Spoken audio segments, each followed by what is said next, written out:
योग केवल शरीर को स्वस्थ रखने की विधि नहीं है, यह हमारी सनातन संस्कृति का मूल है। अभिषेक वर्मा। नई दिल्ली में 15 जून को आयोजित योग महाकुंभ कार्यक्रम ने योग साधकों, शिक्षकों एवं समाज सेवियों का विशाल संगम प्रस्तुत किया। यह ऐतिहासिक आयोजन अखिल भारतीय योग शिक्षक महासंघ अभ्योगैज़म्स फाउंडेशन के तत्वावधान में लाजपत भवन ऑडिटोरियम में संपन्न हुआ। कार्यक्रम के मुख्य अतिथि रहे डॉक्टर अभिषेक वर्मा जी और उनकी सुपुत्री निकोल वर्मा आई, जो एक सनातनी राजनीतिज्ञ और उद्योगपति के रूप में विख्यात है। कार्यक्रम का उद्घाटन वैदिक मंत्रोच्चारण के साथ हुआ और पूरे वातावरण को आध्यात्मिक ऊर्जा से भर दिया। इस अवसर पर श्री अभिषेक वर्मा ने संबोधित करते हुए कहा कि योग केवल शरीर को स्वस्थ रखने की विधि नहीं है, यह हमारी सनातन संस्कृति का मूल है। भगवत गीता में भगवान श्री कृष्ण कहते हैं, योगा कर्मसु कौशलम, यानी कर्म में कुशलता ही योग है। वेदों में योग को आत्मा की शुद्धि और चित्त की स्थिरता का माध्यम बताया गया है।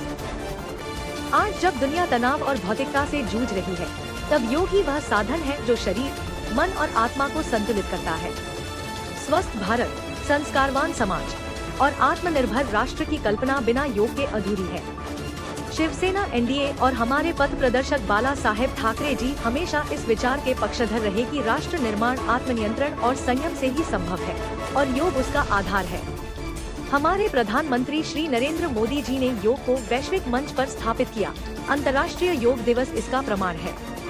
शिवसेना के पोर्टफोलियो में आयुष मंत्रालय, फिट इंडिया मूवमेंट और डिजिटल योग अभियान योग को हर घर तक पहुंचा रहे हैं। आइए संकल्प लें, योग अपनाएं, जीवन सजाएं और भारत को फिर से विश्व गुरु बनाएं।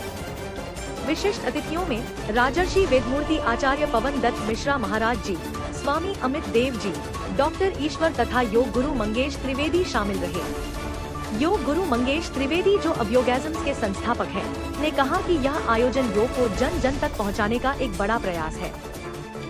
कार्यक्रम में विभिन्न योग संगठनों, विद्यालयों और संस्थानों के प्रतिनिधियों ने भाग लिया और इसे एक महाकुंभ की भांति मनाया गया।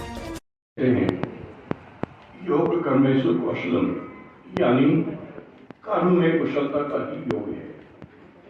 वेदों में योग को आत्मा की शुद्धि और चित्त की स्थिरता का माध्यम बताया गया है। आज दुनिया में तनाव और भौतिकता से दुनिया भौतिकता और तनाव से जूझ रही है, तब योग ही वो साधन है जो शरीर, मन और आत्मा को संतुलित करता है। स्वस्थ भारत, स्वस्थ समाज, आत्मनिर्भर राष्ट्र की कल्पना के बिना योग अधूरी है।